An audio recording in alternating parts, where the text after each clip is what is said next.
Alright, welcome to today's video. Today's video, we are going to replace the lower control arm in my F150 4x4. It's not going to be a very fun job, but we're going to set it up and set it back where the old marks were so it's close, and then we've got to take it in for alignment. So let's get to work.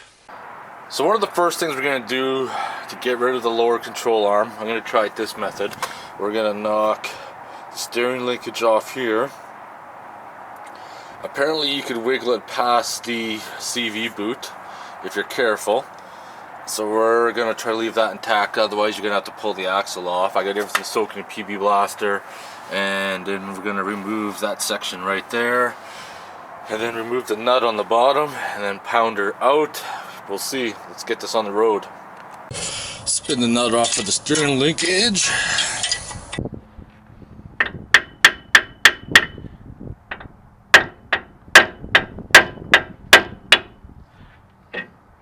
That's taken care of.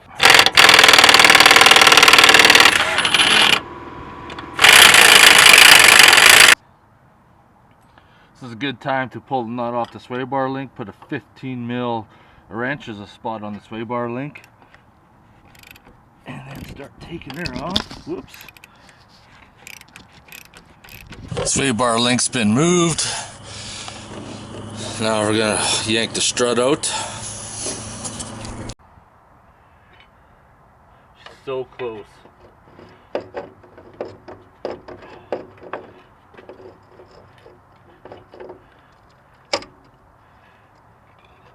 Alright, remove the nut for the bottom ball joint. Now we need to bust the lower control arm free. I kind of got a jack stand slightly underneath.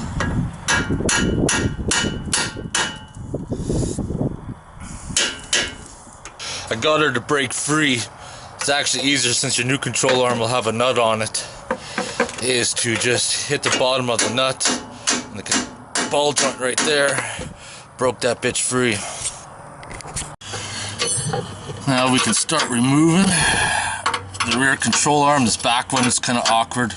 Get like a wrench on it, or even impact wrench. So I get a double-handed because I need to put now a wrench on that side. So we'll pull that out. Now it seems like I can't get that bolt out because it can't clear the bottom of the axle there. So I'm hoping maybe I could pull this front one out and then twist the control arm and get her out. Now that I got this control arm out, you can see right now I got enough clearance to get that other control arm bolt out. Both are out. Let's get this out of there. Alright, I was trying to take a shortcut, but it's not going to work. So, in order to get the control arm out, you will have to remove the nut for the axle shaft and pull the axle shaft out. Once you get the little cap off, there's a 13mm nut behind that. Loosen that off.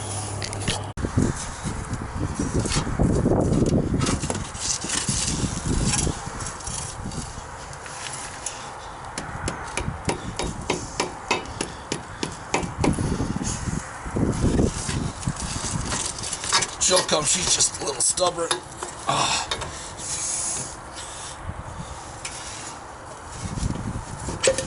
Then pull your control arm off. Get that sway bar link off, you're going to need number 8mm and number 18 to get it off, otherwise you're just going to spin that forever. That's all done, so now we're ready to get the control arm back up and in. Give that back, please.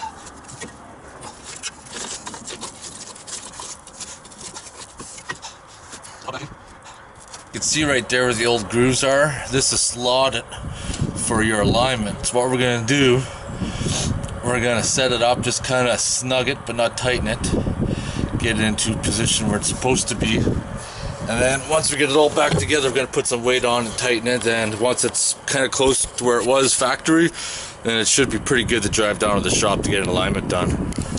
Same thing with putting in the control arm. Because of the clearance issue right here, you got to get that bolt in first, start it, and then put that one in, and then slide that one across. Now we're just going to tighten them up. Before you put your control arm bolts in, make sure that your sway bar little link here is going to go through. Otherwise you might be cursing later. Don't forget to put your nut on your ball joint, and then dealing with the lower control arm is almost done. Once that's done, we can put the lower strut back in to finish off the lower control arm.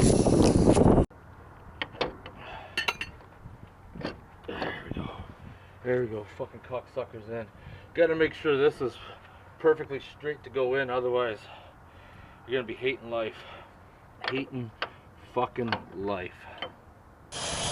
Alright, now that you got your lower control arm back in, make sure your lower ball joint nut is tight. Make sure your steering linkage is back on. Make sure the strut is back in. Make sure your sway bar arm is in. Make sure your control arm bolts are tight, and that should be it. Alright, it's motherfucking beer time now. I'm going to end my video on doing the lower control arm in a F150. Getting that strut mount back in is probably like the hardest part of the whole job. It would be easier if you removed the axle, but it can be done. Anyways, if you have any questions or comments, post them below. Otherwise, thanks for watching.